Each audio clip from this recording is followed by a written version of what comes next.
Welcome back to the Andrew Tate Show by GSMC Sports. Before the break, we talked about a cat, quote unquote, authoring a calculus paper or a physics paper, and a corgi getting an honorary doctorate. Tate was not impressed. Wait. Also, make sure people understand.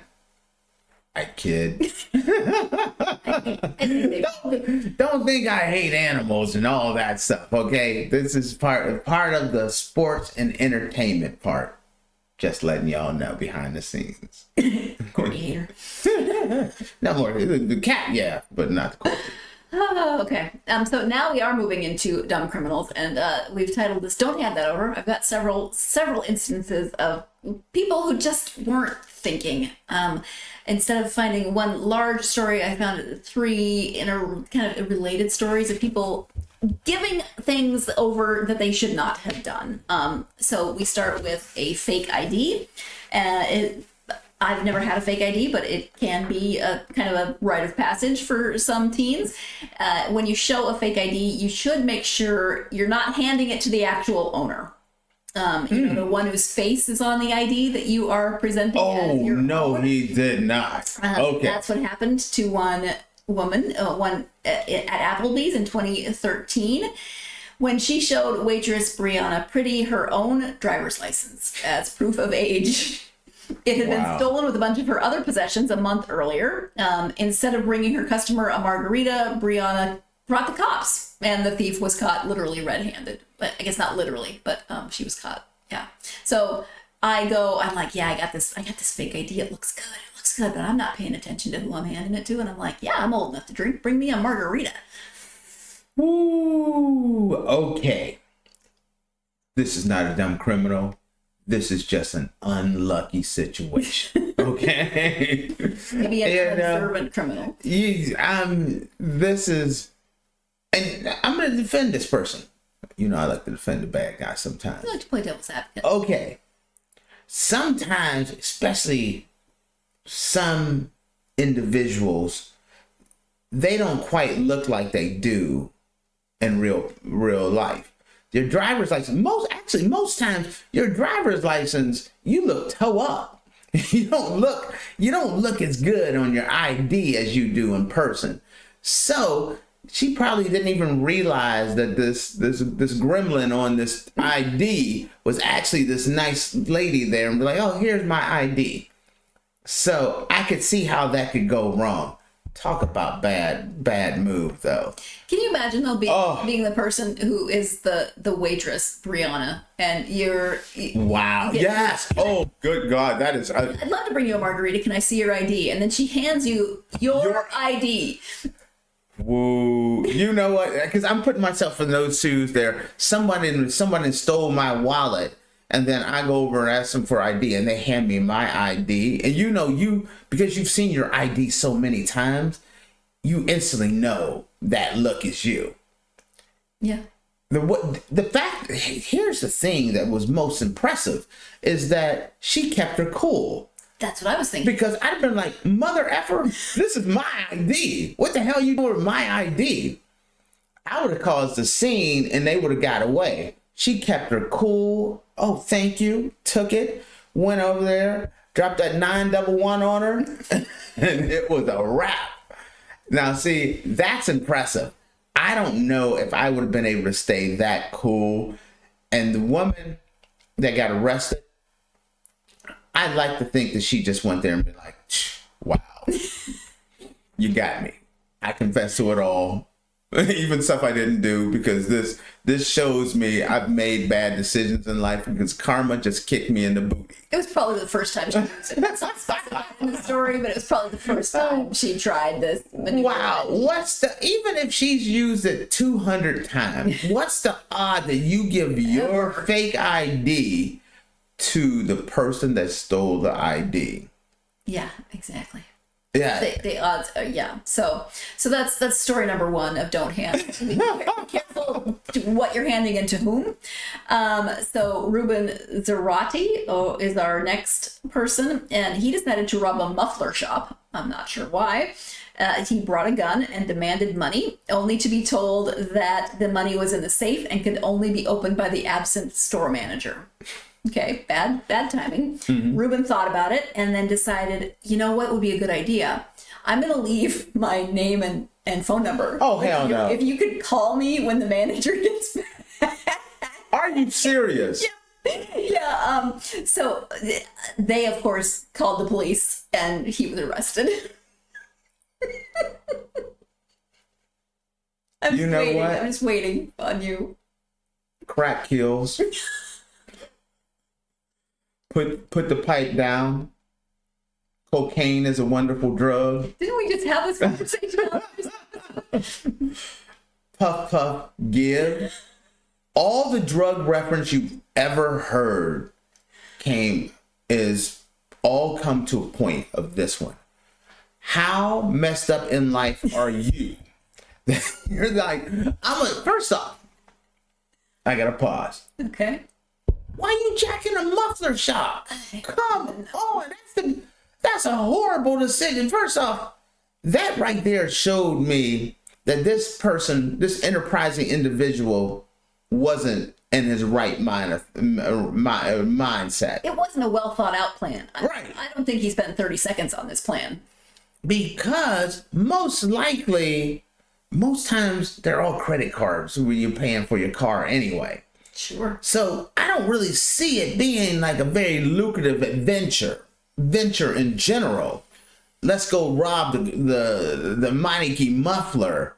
But then show up and be like, listen, dude, I'd be more than happy to crack the safe open for you. But because I'm only getting $14.50 an hour, so I'm not willing to put my life in danger. But you can see clearly right here, the safe is locked and I don't have the key. So what does this individual say? You know what? I understand where you're coming from. Yeah. Here's my name and number. Drop me a line when he comes back, and I will come back and rob y'all then. Okay? Is that okay with you? Can we work that out? If you call me, I will come back and rob you. He's just sitting at home like, yeah, my phone's going to ring any minute now. You know, this is why you can't be buying good drugs. You gotta, the stuff that's like the good stuff is too strong. You gotta cut back on whatever dosage you taking. You took too high of a dosage that day. You gotta tone that back, cut that in by half, maybe 3/4, because whatever you were taking was so powerful that your butt decided to write down your name and number. What? Sarah, yeah. You've outdone yourself. This is when you remember the commercial. This is your brain on drugs. This is your brain on drugs. They don't need an egg. Just show this dude writing down his name and number. This is your brain on drugs. Bam. Any questions? And that was talking about straightening people out. I'm done with drugs forever. After that, I am done. I'm only on water and Ovaltine from this point on. I'm just picturing what he thought this conversation was going to be. Hello? Yes, Mr. Zapati, this is Sarah over at the XYZ Muffler Shop. You'd asked us to let us know when the manager was back. If you'd like to come rob us, he's here. Okay. I got hopes and dreams here for this dude. Okay. Because I feel bad for this guy. Well, sure. I don't even think you should give him time. He's so dumb that he is not guilty because of insanity. He do the insanity plea because what jury in their right mind are going to be like, this dude was in his right mind when he decided to do this, because he left his name and number for the robbery. The only hope I have for this dude is that he made him an offer. Listen, you call me back, I'll split the proceeds 50-50 with you. Now, that case, okay, maybe I got more hope, because if the alternative is, hey, give me a call when he comes back and I'll jack both you fools. Ooh, Sarah, that is sad. So I'm hoping that he tried to work out a deal like, listen, this ain't a real job for you anyway. Whatever's in there, you get 50%. if you call me back. Then I'm hoping that's kind of what happened, and the guy just kind of played him. But if he really thought that was a real deal, where it's like, you know what, man, I got this stuff over here. I gotta go take my dose. Gotta take my medication. Call me when he comes in, and I'll jack you fools. Is that okay? Thank you. Shook his hand and walked off. Oh. I don't even know if I need to bring up the third one. You got a third one? I don't know if I can talk. No. I don't even know how you did. Yes, girl, go ahead. Talk to me. But I don't feel like it's going to be as good because this is a bank robbery, and I don't know if this guy was dumb or just really, really nervous. Because you just hit the jackpot of all jackpots for the dumbest criminal ever. Ever. This guy was just nervous because he told the teller, put the money in the bag, right? Mm-hmm. But he was so nervous that instead of giving her the bag, he gave her his gun. Oh yeah, I could see that. That's his first caper he's ever pulled off. Yeah. So after a brief moment of confusion, the bank teller just ran away with the gun, and so the robber wasn't sure what to do. This one actually got away, so he didn't get caught. But and instead of robbing a bank, he committed a lesser crime of just stealing a bank employee's bicycle. He got away on the bike. Listen, he's very lucky he's not wearing lead underwear. You didn't get to catch some lead, in other words. Okay. Like he needs an X-ray. He was nervous. I think this had to be his first caper. Sure. And so he went. He had it played out in his head and just got in there. He was all freaking out. Just hand the gun. Now, I laugh at myself because I did say the words. This was his first caper. Like, I have been robbing places my whole life. You're like, yeah, that my first one was a little nervous too. But now. The guy that doesn't break any laws over here, like, yeah, that was his first caper. That's what I remember my first one. Like, no, I don't do anything. But I've known people who've dabbled in the world. I'm hoping that this is his first time. There was a kind of a dry run. This was a dress rehearsal. Maybe he got out. He got away, and he. What happened is this, Sarah.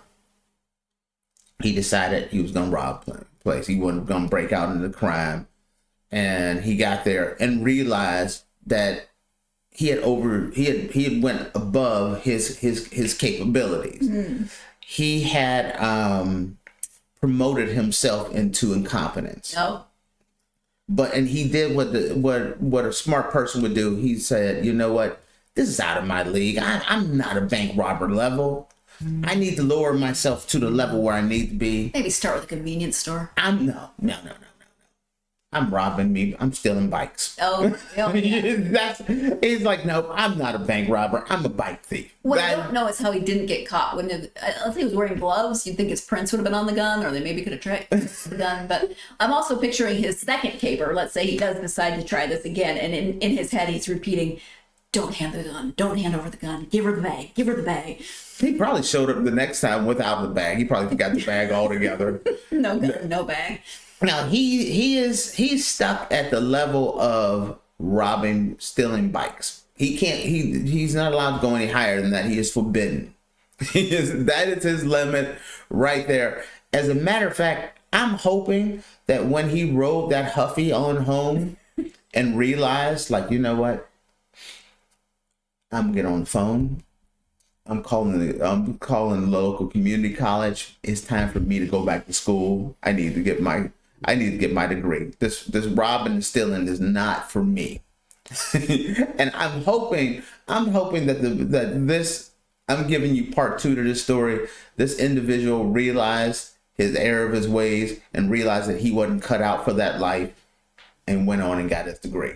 That's what I'm hoping for, because anything else, it's all bad news. I'm just hoping that Ruben and this guy never decide to team up. Oh, good Lord. Worst gang ever. Oh, man. Yeah, no, those two, that's a movie. You just start a movie, make one Will Ferrell, the other one, Martin Lawrence, just let it roll. Wow. That's the level of movie it is. Oh well, on that note, that we're gonna wrap things up. So I guess my advice to you would be just be careful what you hand over in your next caper, since you used that word. Yeah, thank you for tuning in to the Andrew Tate Show by GSMC Sports. We hope you have enjoyed your time with us together. We ask you to please like and subscribe to the show and leave a positive review. That really does help. Also, you can follow the podcast on social media. We are on Facebook, X, Instagram, and TikTok. Come find us on social media. We love hearing from you. In the meantime, thank you again for joining us. We hope that you have a wonderful rest of your day. Capers. Let's